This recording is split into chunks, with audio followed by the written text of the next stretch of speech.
Welcome back. In today's episode, we are going to have a conversation about what I know to be one of the most underestimated forces in business, in manifestation, in life. And that is the power of declaration multiplied by the courage to stand behind it. 2025, I claim this year as my year of big. I decided in January 2025 that I would change the stars for myself in a really big way. And when I look back at everything I brought to fruition, I realized that there was a very big common denominator running through it all. And then I had a major realization just in the past month in the difference of the things that I brought to fruition, like a life-changing realization. So that's what we're going to be breaking down today. Let's go.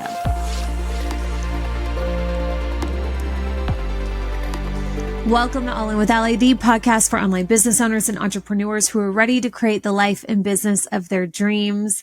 I am so happy you are here. All right, let's just dive right in. Like I said in the introduction, this year I decided this was my year of big. There were some things that I was just ready to move. I felt, and the moving energy is actually a theme of a lot of the things that I brought to fruition. And a few weeks ago, I teased something really big. I said, there's something really big that's happening. And I can't tell you yet. I'll tell you next week. And then next week came and I couldn't tell you then either. And I finally get to tell you on this episode. But moving is a theme. I just went into the year feeling stagnant. And everybody's different, but for me, that feeling doesn't sit right with me. I believe like the point of it all is to be in motion, to continue evolving. And I just had this feeling that I was sitting a little too long in stagnancy. I was sitting a little too long in comfort. And I was ready to move. I was ready to change. I was ready to play it bigger than I had in a while. And for some context, what I have found is you can choose to play big at any time, of course. But I found there are some seasons that are like you just feel it in your soul when you're ready. And there have been so many times that because I've played big in the past and because I saw how that worked for me, well, I want to do that all the time. It's like, well, let's just play big all the time. But I've found that there are some seasons in life where that's not the solution. It's not the time, right? Like there are winter seasons in life where it's time just to sit and reflect and heal and be and integrate the previous seasons. I've found that those aren't the seasons. If you find yourself in a season of winter, that's not exactly the season to rush into spring and summer. Playing big is a summer type season, right? So I've had my bigger seasons, I've had my summer seasons, and then I had my winter. And the thing about winter is winter can be so beautiful if you appreciate winter for what it is, winter. But when you resist winter, you miss the beauty and the point of it all because you're comparing it to summer. I can't see the beauty in winter if I'm expecting it and wanting it to look like summer. Winter will never look like summer. Summer will never look like winter. So 2023 and 2024, I can see in hindsight that I missed a lot of the beauty of those seasons because I so desperately wanted it to be a summer moment. I was in a winter. And I was easing into spring. Because that's what I needed. That's just where I was. That's the season. That's the cycle. and we're all in different cycles at different times. So that's to give some context. So going into 2025, I was feeling, okay, I'm in my spring. I'm in my spring. What seeds am I planting this year? And of those seeds, what will be ready to come to fruition this year? We'll see. And a lot of beautiful things happened this year. A lot of fun things like the Porsche. We called in the Porsche this year. We took a lot of family trips. We had a lot of fun this year. We went to Boston, we went to Florida, we went, around different places. We took a lot of cute family type trips. I wanted to plan my stepmom's big birthday party, and I wanted to pull off a really big surprise birthday party. And we did that. I healed just recently a relationship with a family member that I haven't spoken to in 3 years. That was really big. Business decisions. I retired masterminds this year, the old way that I used to do them. And I poured and flowed that energy into refining and remaking the all-in membership into the all-in. Now what's the all-in experience? And then some really big things toward the end of the year. We did change the stars. We're still doing that. We're going to talk about that in just a second. I re-signed with Melanie Ann Lair, my mentor, who I worked very closely with for 2 years. And then I was in my winter, and I wasn't in the space, and I trusted that. But now I'm in the space, and I'm ready to dive back in with her and link arms with her again in a big way. And then the biggie. Well, I'll say all of it's big. The two big ones, change the stars. We're going to talk more about that. And then the big one that I have not announced yet. Now, I'm sharing these things with you, not to say, look at all the big things I did this year. That serves nobody, doesn't even serve me. I noticed a common theme. So I'm telling you the things that have transpired, and then I'm going to give you the common things of how we did it. And then the big, big difference that I noticed between all of them. The big thing I have not had a chance to share yet. And it's still a little premature, but this is how strong my belief is. That this is, it's happening, but like we don't have dates or anything. We are moving to Boston. We are moving to Boston, my family. Some of you are gasping right now because you know the lore behind Boston. Some of you are like, and let me explain. The seed for Boston was planted in the fall of 2024. I wanted to do a photo shoot. I needed some photos and some videos for my business, and I decided that I wanted to make it a fun trip. So I reached out to my photographer, Cody, who has been with me for years. And I said, hey, I want to do this fun photo shoot. I don't want to do it around Nashville. It's still hot. This was like the beginning of September. I was like, I want to go somewhere maybe north, a cool city. And I had no clue where. And I was like, I don't know, do we do New York? And I was like, I don't want to do New York. New York feels like so much. So then it became, okay, Chicago or Boston?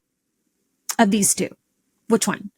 And honestly, I put it to her, and she was like, I don't know. Both sound so cool. And I think she had been to both. And it would have been easier to go to Boston. It would be a closer trip for me, to go to Chicago. It would have been a closer trip for me to go to Chicago. I had not been to either. But something about Boston was calling me. Something about Boston has always been calling me. And I don't know why. It's bizarre. I don't know why. I've just always liked the idea of Boston in the same way that I really like the idea of London. Like if I had the choice to go to Paris or London, like something about London's I would choose London first. There are just these places that call you for whatever reason. So it's like, okay, let's go to Boston. So we plan, a few day trip to Boston, me and Cody, and we go up there. And the moment I land, in this city. And I mean, the moment that I land in this city, I was like, oh, I love it here. Immediately. I'm talking like in the airport for no reason. It's not like I, talked to some people and they were super cool, or it's not like I got to like the pretty part of the city and I was like, oh, this is so beautiful. It was like the moment it was flying in and looking over the landscape. I was like, oh my God. It was this weird familiarity. That's not really how I was translating it at the time, but in hindsight, that's kind of like, I think what I was feeling. I was like, I don't know why. I have no reason to love this place. I know nothing about this place. I love this place. So we get in and I stayed at this hotel that Chris knew about because he has, some work up in that area. And it ended up being like the most perfect part of town, where we could walk to all these restaurants and these gorgeous locations. And every single minute that went on that we were in Boston, I fell deeper and deeper in love with Boston. And by the end of the trip, I was like, I'm going to move to Boston. And I said this to Chris and he laughed because he was like, you say that in September. He said, no, like, I'll take you back in February. I'll take you back in March. I'll take you back in April, and you will change your mind because do you know how far north Boston is? Like, no, and here's the thing about me is I love seasons. And that's one of the reasons why I love, like, I will always live in a place with seasons as much as I can control it.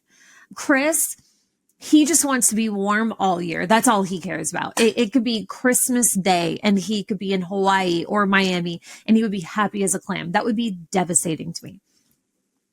So I was like, we should consider moving to Boston. And he was like, you should consider looking at the cost of living and the weather in Boston half of the year. And I was like, okay, whatever. I'll work on you. Okay. So that's when the seeds were planted. Fast forward a couple months, Chris has a little business again in that area. He needs to go to Boston. I was like, I'm coming with you. I'm coming with you to Boston. And we go, and now it's Christmas in Boston. And again, I land and I have tears in my eyes when we land. And I was just like, I don't know if I had a past life here. Like, I don't know what this is. All I can say is this feels like home. This feels like where I'm meant to be. And if I'm meant to be, we're meant to be here. And the whole time Chris is like, you've lost your mind. Like out of all the things, you've really lost your marbles now. He was like, you really need to let it go. He said, because I don't want you to be disappointed. I cannot fathom a reality where we end up in Boston. It's just not like, I don't want to be here. And I know you do. And that matters, but also it matters that I don't want to be here. And I was like, okay, I'll work on you. Okay, whatever. And what's so funny is I go back and I'm now getting memories of when I was there, and got memories a year ago from when I was there in September. And then I just got the memories from when Chris and I were there in early December last year. And on my stories where I was like sharing where we were and stuff. And I said, I'm declaring it. This is our future home. I will live here and I'll show you. I'll show you. Can we pop them up right here? I'll find them. Kate, can we pop them up right here? Here's proof. Future home. We will live here. We will live here. If you had asked me, like, logically, do I really believe that? I would have said no. I knew it didn't make sense. I knew, especially when I really started looking into it and like the cost of living and all the things. It really did not make sense. And then added on top of that, Chris and his deep, strong feelings around like, it's a no. Like, we can compromise, but Boston, it's too much. It's a no. At least right now, it's a no. It doesn't, like, financially, it doesn't, and if it doesn't make financial sense to this man, it's a no. Me, I'm like, we'll figure it out. Him, it's no. So I was like, okay, what? And it didn't bother me, right? Because in my mind, I just knew, I was like, I'm planting seeds. I'm planting seeds. I don't need to move here today, but one day I will live here. And I felt that so strong in my soul. I did not know how. And I knew in this moment, I don't need to know the how. I just know what and I know why. And if I feel it this strongly, there must be a reason why. There must be. So I trust. I'm not going to overthink it. I don't need to move to Boston tomorrow. I don't need to move to Boston in the next 5 years, but I will live in Boston. And that was the energy. And as we were in this city, I just walked around and I was in awe and I was just looking around and I was just loving and I was just soaking it up. And I was like, oh my God, imagine if I lived here and I could do this every day. And I was falling in love with the people and I was falling in love with the food. I was falling in love with the energy and the brownstones and the vibes and the I was just like, this city is amazing. I'm obsessed. I'm obsessed with the city. Obsessed. So I was just really enjoying it. There was something else. And there was something else too. When Chris and I had just gone there together last year, just us, because we went back again this year in October. But when we went back together in December of last year, we had gone to Salem for the day. We had taken a train to Salem because I've always wanted to see Salem. And then we were walking back and it was so cold. It was frigid. But we were having so much fun. We were having the time of our lives. The city was stunning. It was dressed for Christmas and it was so cozy, and everywhere you went, it was so bitingly frigid. Like the duality was so stark because it like hurt you to be outside, but every time you went inside to a bar or a restaurant or a store, it was cozy and it was warm and it was beautiful. And everybody was just like, that was the vibe. That was it. And I loved it. I loved it. And we were walking up this hill and we had passed by these apartments that said like for lease. And I quickly looked up the apartments. I was like, we could live here. We could live here. And I was like, wait, stop. And I took a selfie with me and Chris. We'll post it right here. And I said, we're going to live in those apartments. And he was just, at this point, he's having fun with me because he knows this is just what I do. Right. And now I've gotten him past like the stubborn foot down. And now I'm taking him on the magic carpet ride a little bit, and we're just having a good time. He was like, yeah, okay. Yeah. Okay. Yeah. Okay. Fast forward a year. I'm not thinking of Boston. I'm living my life. We talk about it here and there. I'm like, oh, we should go back. And then Halloween's going to be on Friday of this year. So I was like, we should go back to Boston. Let's have like a classic New England Halloween experience. And we do. And again, we go back. We have the time of our lives. I mean, we just have the best time. Okay. We're going to live here. Okay. Now, here's the thing. Chris does have business in Boston. So you would think, well, why can't you just, and I had asked him that, well, why can't we, it doesn't make sense for the business. It doesn't make sense for the business. We already have somebody up here. They need somebody in New York, blah, blah, blah, blah, blah. There was always like, whatever. It's not going to happen. Not with where the business is. It's not going to happen. His company. I was like, okay. Don't care. So we come back in October. When I tell you, it was within a week of coming back. So we're talking like this is the beginning of November. I'm on a walk. We're on a family walk. And Chris says, I'm going to tell you something. And you're going to lose your mind.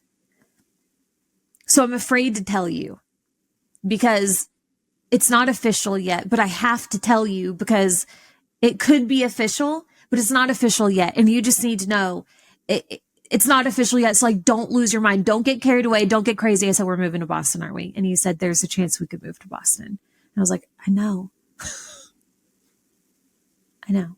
What had happened is over this time, the past few months, more business is available in the Northeast. That's Chris's territory. And significantly more in the New York area specifically. And Boston, but mostly New York. Okay. So his company is now considering hiring somebody. And this needs to be like somebody really, really good. So this would be a really big hire because these clients it's a big deal.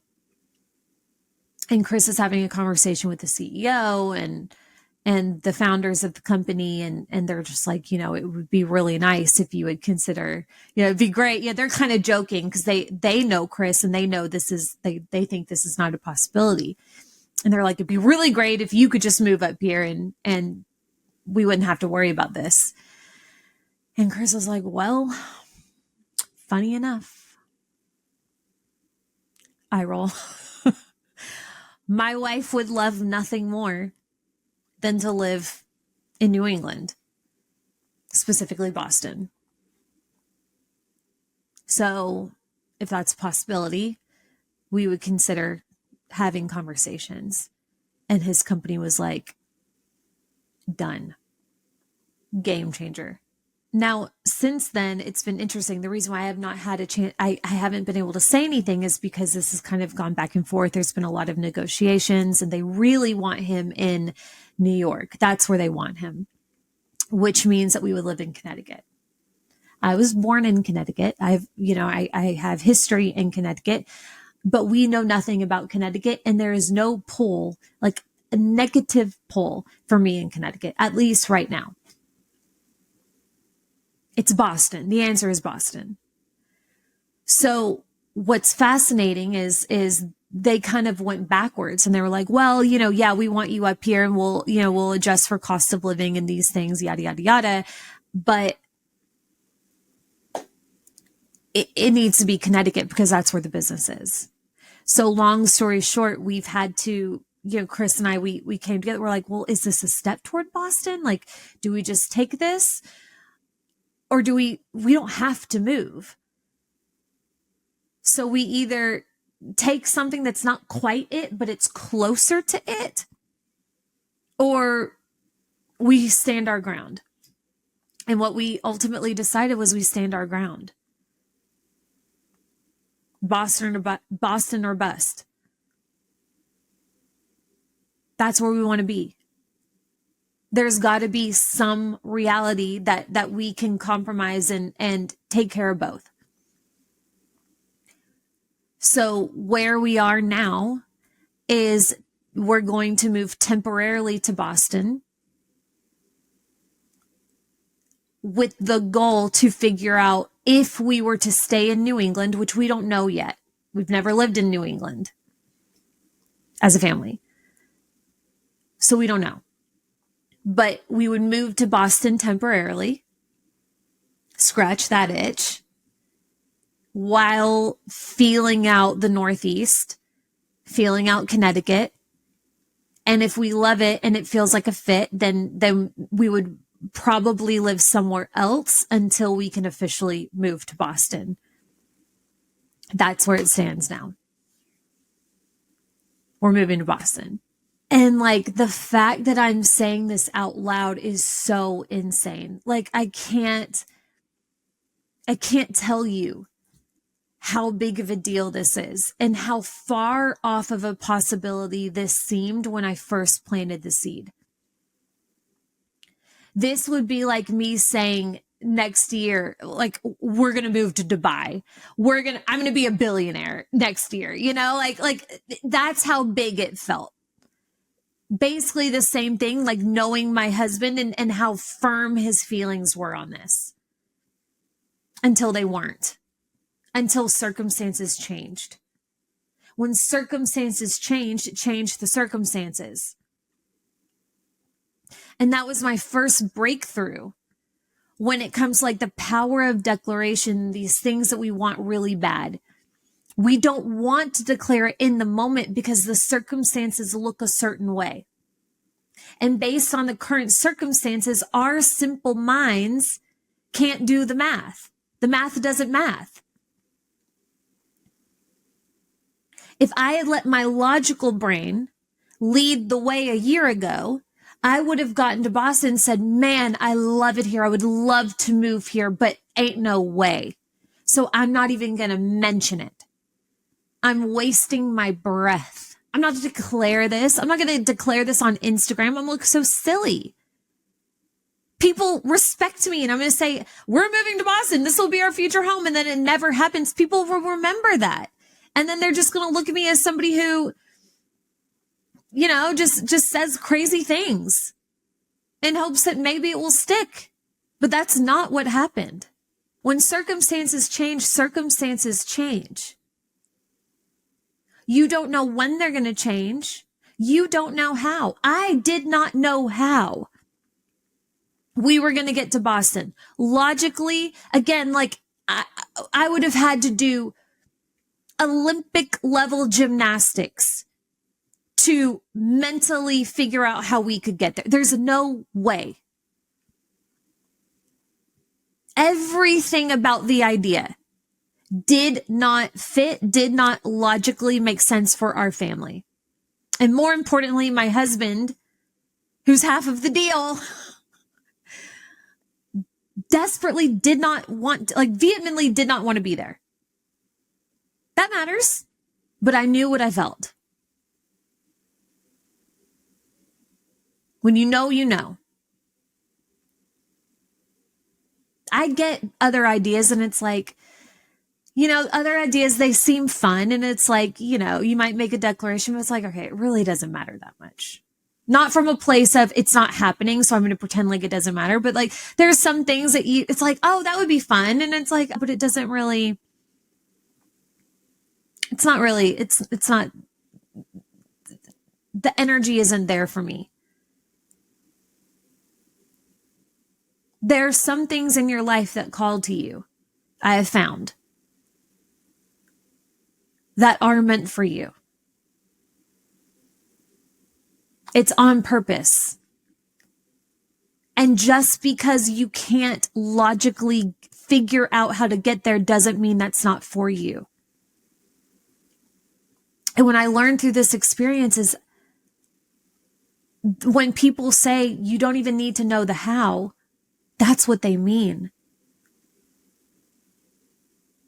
I didn't do a damn thing to get us to Boston except declare that we will be living in Boston and enjoy it while we were there and not doubt it constantly. I didn't let a seed of doubt enter my mind. It was just like, whatever. Of course you're going to say that. Bah humbug. We'll be there. I didn't go to his company and pull strings and orchestrate how this would work. God did that. So what I realized about Boston and these other things, like the big things that I've made happen in my life and business, is it's two pieces of the equation. It's very, very simple. But there is the declaration piece. There's something there. I've talked about this so much, the power of declaration, the power of saying, this is for me. I don't know how, I don't know why, but it's mine. It will be mine. I will be it, whatever the thing is.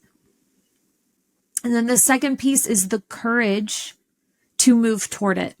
When the doors started opening for Boston, and this became an actual possibility for us, we had to walk through that threshold. And that doesn't seem like a big deal, but it's a big deal.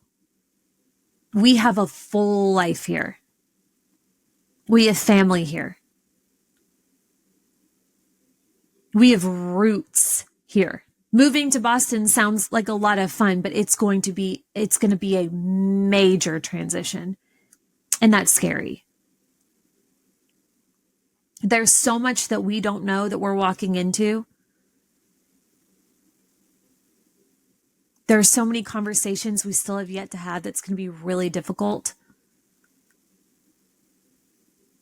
It's going to be a very emotional experience. So Chris and I had to make the decision, do we step through this threshold? The opportunity is here.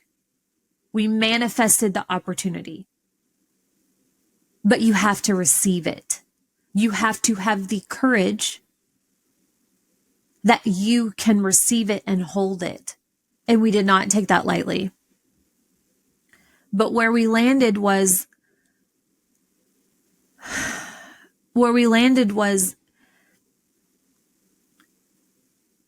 there's so much on the other side of this that we don't know, and that feels scary. But to not walk through this threshold, the only reason why we would choose to do that is to feel the relief of safety. That's it. The relief of comfort. The knowing of what we know. The relief of not upsetting family members. The relief of not having to find new schools for the boys. And a place to live. And navigating walking dogs in a busy city when they're damn near special needs and can't handle being around other dogs. That's going to be an experience.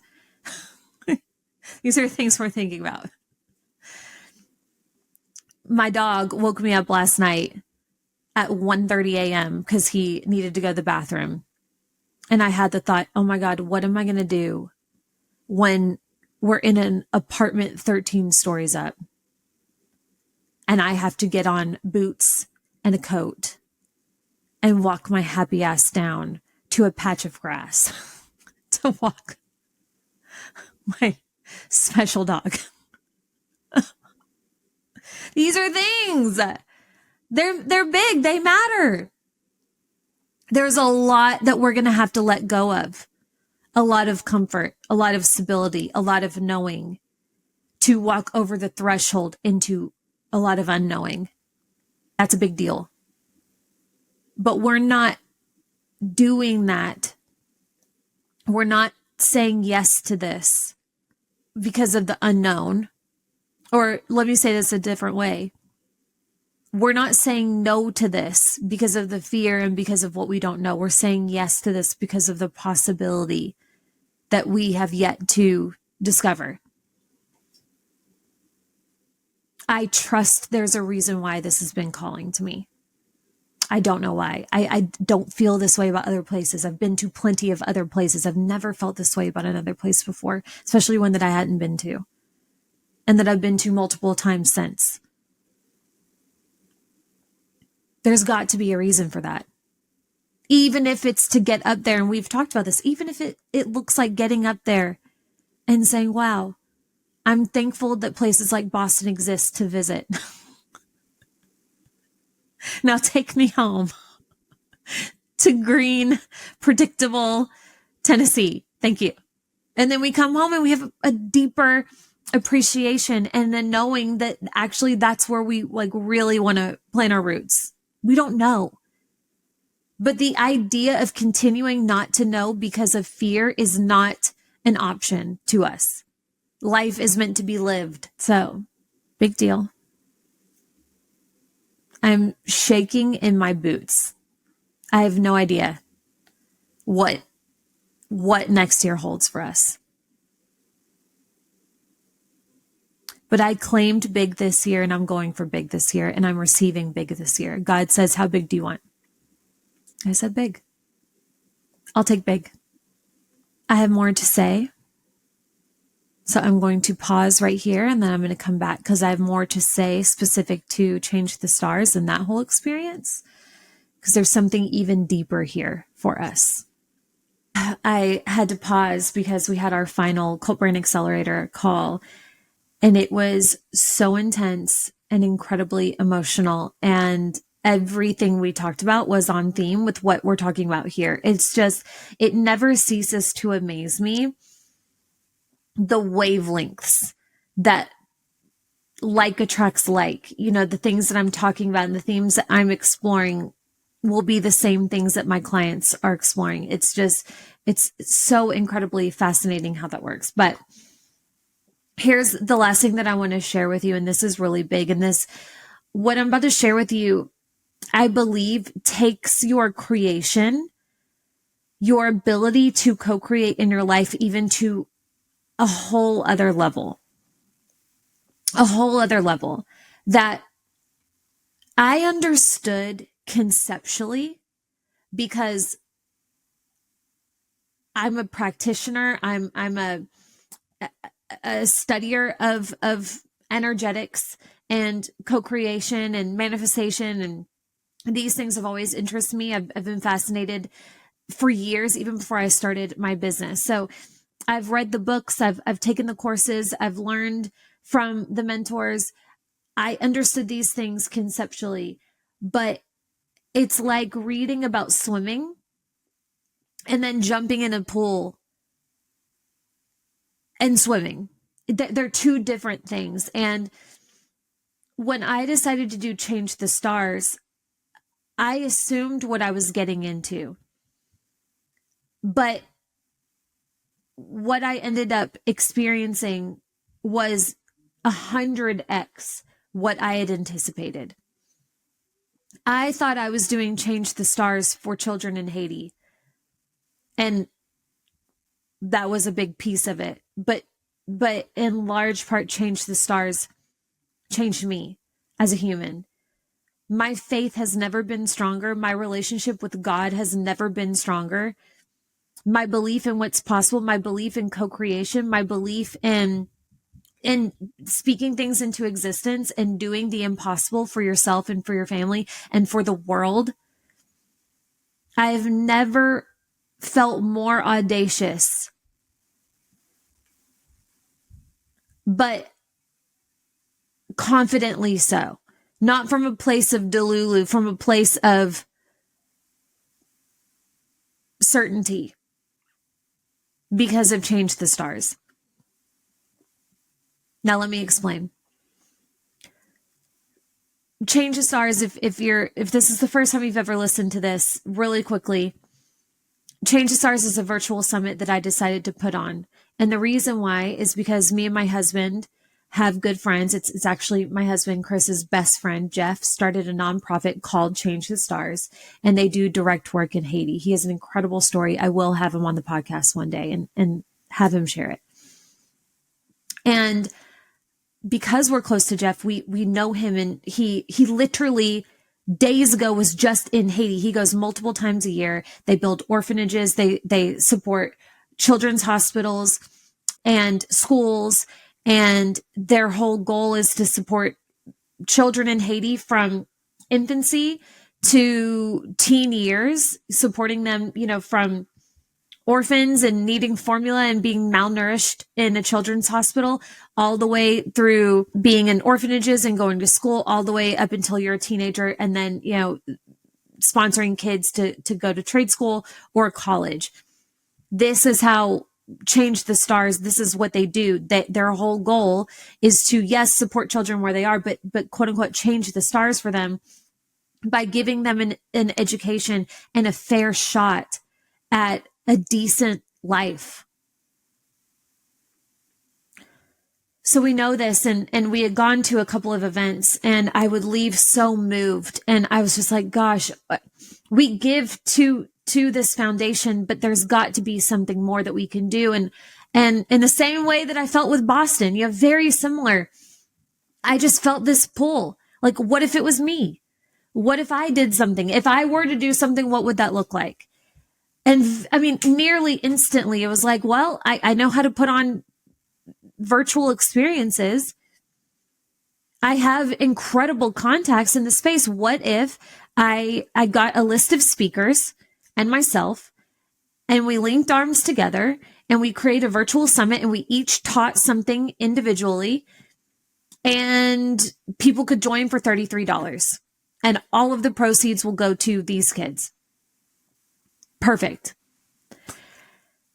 And originally, when I was doing the math and I was being like super logical about the goal, I was like, well, okay, and I had my list of speakers and I was like, if we each sold 100 tickets, which is so doable, like what if we sold 1,000 tickets? That's $30,000 to these kids. Wow. Life changing. And by the way, like the numbers, if you knew like the amount, how far your dollars go in Haiti, it's unbelievable. For example, you can house and feed one child for 1 month in Haiti for $125. $125. Just an example. You can buy enough formula that would feed dozens of babies in a children's hospital for $50.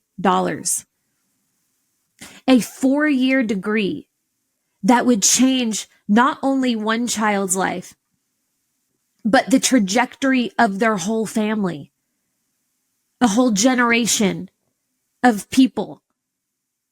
4-year degree, $2,500. Okay. So I was like, $30,000, that would be insane. But then I was like, I'm thinking logically. I don't think God is putting this on my spirit to be logical. And every time I thought about this, like when I really kind of got carried away, I pictured handing over a $100,000 check to Change the Stars on behalf of us. I was like, okay, that's the goal. Don't know how. No clue how. Not a clue how that's going to happen. But I know why. But God. But women in power coming together for a good cause. That's enough for me. All right. So I took this on. I trusted that there's a reason why this is on my heart. So, okay, let's do it. And we move forward. And the whole time, when I really started taking this seriously, I declared miracles. That was the whole thing. I was like, we're going to create a miracle here. I don't want to just like buy some formula. I want to change a country. If you change a country, you change the world. And I believe it's so possible. It's so doable. With how far our money goes, it's so doable. Imagine being part of that. So immediately I'm declaring miracles. And the first biggest takeaway of this experience is that power of declaration. But then, like I said, the courage to move forward and hold on to that vision, right? Like with Boston, when they were kind of taking Boston off the plate, they're like, well, Connecticut. How about that? We're like, Connecticut's not Boston. I had a very similar situation with this experience. So we're multiple days into promoting, and I'm looking at the numbers and it's like, okay, I know how fast things can change. And also the numbers are not looking right to me. We need momentum here. We need a spark. And I'm doing everything in my power, and many of the speakers are as well. And what we had done was beautiful so far. I think we had raised $8,000 or something like that. And I was, which is fantastic. And we are at this point 4 days until the summit. And I was just I was talking to Chris about, I was like, oh my gosh, and I was kind of getting frustrated, and he was like, look, even if you don't raise another dollar, that's amazing. You trusted, you moved faithfully. You don't know what God can do with that $8,000. God fed, Jesus fed the 5,000 with fish and a couple of loaves of bread. You just don't know. So you need to have a level of surrender here. And I was like, yeah, true. And miracles. I said, I'm not done. I know God's not done. We're not done. Miracles. And I had shared 10 minutes later, I get a message from my mentor, Melanie, and I had invited her to speak at the summit. She didn't see it until that moment. And she was like, if you'll still have me, I want to do this. And with Melanie comes the Melanie and layer effect. And she shared it with her. She's, incredibly influential. She shared it with her people, and her people said, let's go. And that was the spark. That was the spark that we were looking for. And the numbers grew exponentially after that, really, really, really fast. So I think that, again, the first piece here is like holding the vision of what it is that you want, even if it looks like everything doesn't make sense. This was such a powerful reminder for me. And such a powerful reminder too, that again, like I didn't have to do, yes, I, of course, like there was so much action that I took with this summit. But then it was like my action could only go so far. I could only talk about this on my end so much. I can only get on my knees and beg the other speakers to promote it so many times, right? Like there's only so much action before you've done it. You've taken the action. It was somebody else's action, right? It was something else that came in that multiplied it. Melanie said something so beautiful. She said in her training, so if you were to join Change the Stars, which we'll link in the show notes, you get access to, there were 16 speakers, including myself. You get instant access to all speakers in their class. We each taught a class. And in Melanie's, it was beautiful. She closed the summit for us, and she said a lot of things that were just insane. But one of the things that really stuck with me was like, relying only on your energy in life, in business, in anything is lazy. You can't do that. Like you are capped. You are human. That's not the point. We're not doing this alone. So it was like such a beautiful reminder. Like, yes, I bring the opportunity, but then like there has to be a surrender period. There has to be like a receiving of the support. And that's going to come in so many different forms. And in this case, it came from a few of the speakers that really freaking showed up. And one of them was Melanie. And, and by the way, it wasn't just Melanie. It was so many of the speakers. But anyway, this is just like one example, right? And it was like such a beautiful reminder of that. Like, I don't have to control and orchestrate every single thing to get what I want. Hello. It sounds obvious, but for people like me, you really need that like really hammered into your head. So that was the first piece. Okay. So we did the summit. The live version is complete. You can get instant access now. It's not too late. And as of right now, I cannot believe I am going to say this to you, but we have raised $39,180. We've raised more now. I got that number earlier today, and we've raised a few more $100 since then. People are still buying. We actually, on the site, we put individual links so you can actually decide where you want your money to go. You can actually sponsor a child for a trade school. You can clothe and house a child for $125 a month. You can sponsor a child for a year for, I think it's like $1,500. Anyway, all that's on the site. It's linked for you. And we're not done. I fully intend on talking about this and sharing it throughout the end of the year. And I know we're going to hit the goal. I know we will. But the last thing I want to share with you, and like the biggest piece for this experience that, like, again, I knew conceptually, but now I'm like, oh, wow. Okay. I really get it now.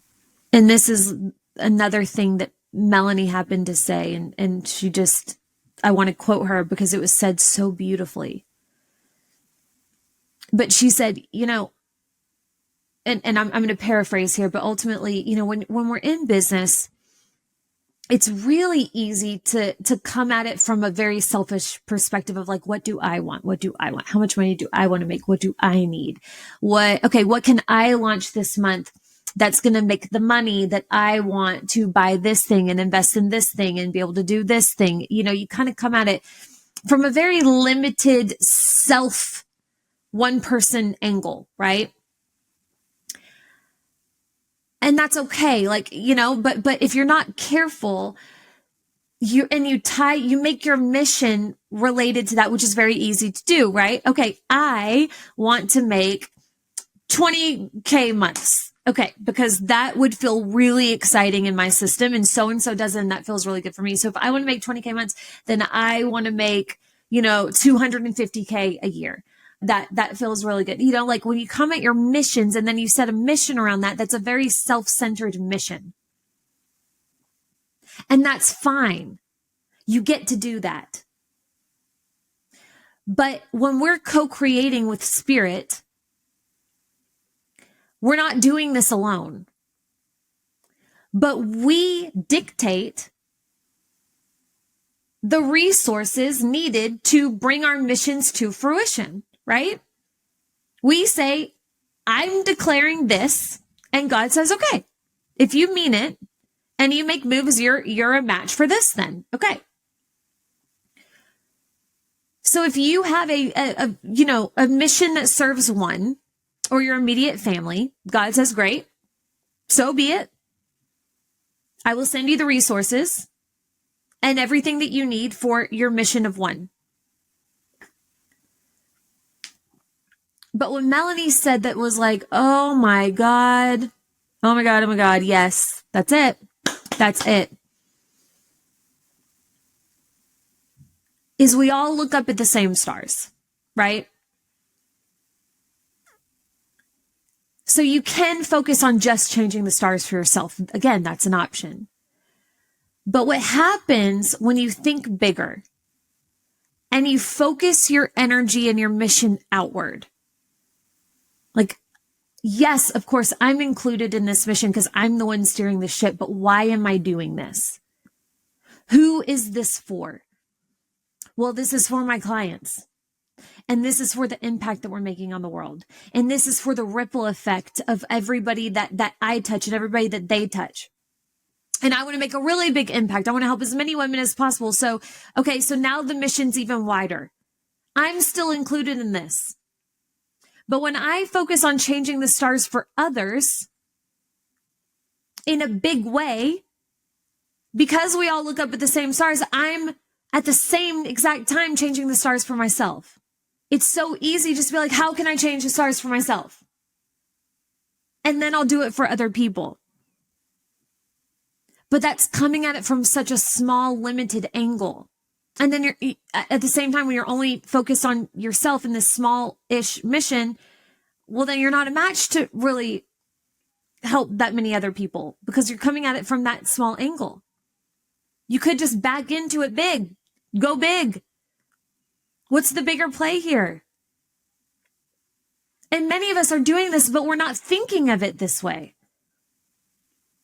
So what Change the Stars unlocked in me is like, this is the first time in my business that I decided to do something this big, not for me, and do this for me.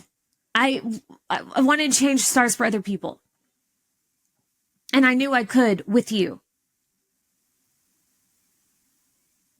And then magically, in the process of doing that, it did change the stars for me. Because I, without even realizing, expanded my mission from, Tennessee to the world. Well, if you want to impact the world, you're going to need a lot of resources, right? If you want to impact the world, you're on miracle frequency, global miracle frequency. God says, so be it. Miracle, global frequency, resources headed your way. Do you see? You see how that works? it was just such a powerful breakthrough for me because I had not had the courage prior to do anything like this. I didn't think I could do it. I didn't think I would have the time or the energy or really, frankly, the desire to take my time and energy to do something. And also mostly because of fear. What if it doesn't work? What if it's, I put all this energy into it and it's not worth it and whatever. Fear, fear, fear, fear, fear. But for whatever reason, I decided and I had the courage to move forward, and a bunch of other women had the courage to join me. And then a lot of you had the courage to say, I want to join you too. That's a big mission that requires big funding, which is why I am certain with every fiber of my being, we will raise 6 figures for Change the Stars. No doubt about it. So going into 2026, we're at the end of this year. Naturally, you're going to be reflecting on your year. Naturally, you're going to be dreaming up what you want next year. What would happen if you allowed yourself to declare exactly what you want? The big thing, as big as you want to go. That obviously will look different for everybody. And what if the way you went about making it happen was to focus on, instead of serving yourself, like, why do I want this? What's in it for my business and the people that it touches? Think of all the tangible things you want and that you will need, that will be needed to make the impact of what it is that you want. That's how I want you making your money goals. One of the most beautiful conversations I've had in my career, and that was had today, right, after I record the first half of this podcast. One of my clients, we were talking about this and she was really frustrated. She was like, I've set the same goal year after year after year, and I'm so tired. I haven't hit the goal and I don't know why. I know what I'm talking about. I know I'm good at what I do. I know I'm worthy. I know these things. And yet year after year, I don't hit this goal. It's getting ridiculous. And I said, well, what's the goal? And she said, it's this. And she shared a number. I said, okay, why do you want it? And what she said, I had to laugh. Because what she said was, well, because I know I can do it. It's not the really big goal that I want. It's the one that I actually believe is attainable, and yet I still haven't hit it. So I know I can get it. The meaning of each number, because it was an angel number that she shared, and she was like, the meaning of the numbers is really meaningful to me. And she shared like another very, basically like very similar, I believe I can have it type vibe. And I laughed and I was like, well, now we know why you haven't hit it. I said, that goal is not going to get you out of bed in the morning. That goal is not going to push you through a bad day or a bad season at all. I said, that goal means nothing to you. If you needed, so let's say she said $400,000. Okay. I said, if your life needed the $400,000, if that was necessary for you to survive, you would make that happen.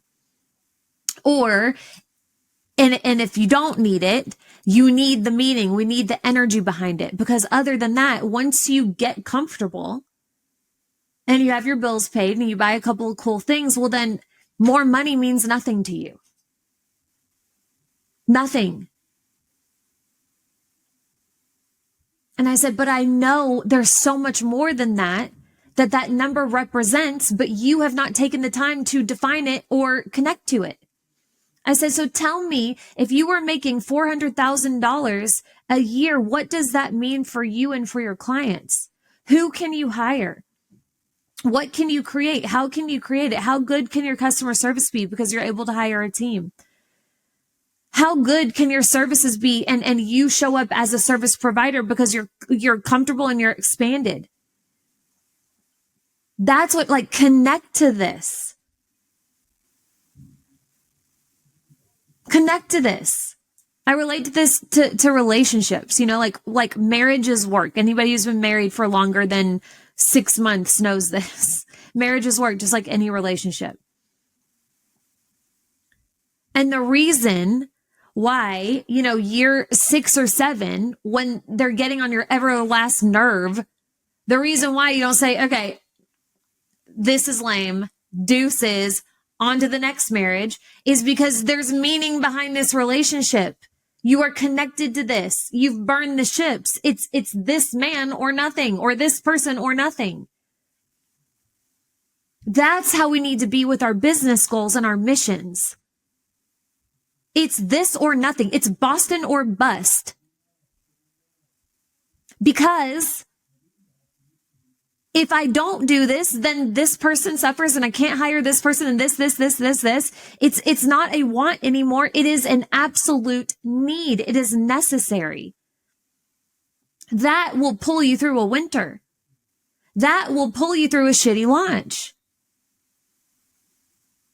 That will get you creating the things on the level that's a match for that number. And more importantly, that mission is big enough for God to say, oh, okay, that's a big ass mission. I need to send you big ass resources for that mission. You don't need to know the how, but you need to know why and why you're doing this for. You got to connect to it. So when you're making your goals for 2026, please connect to that. Take the time. This is going to have you looking at your life and everything that you create so differently. So here's what's next. If you would like to participate and change the stars and join on this mission and be part of this miracle, we will put that in the show notes. Everything is linked. I've also linked, or I will be linking. If you don't see it, it will be linked soon. Ways that I can support you going into 2026. If you would like me to walk over the 2026 threshold with you, to bring your mission and what it is that you do to fruition, it would be my highest honor. So what we've done is we've outlined a few options and ways to do that. And we'll link that too. Thank you for listening. Thank you for not only changing the stars for yourself, but now daring to change the stars for others. You're already doing it. It's just owning that. I love you. I will see you here next week. Bye.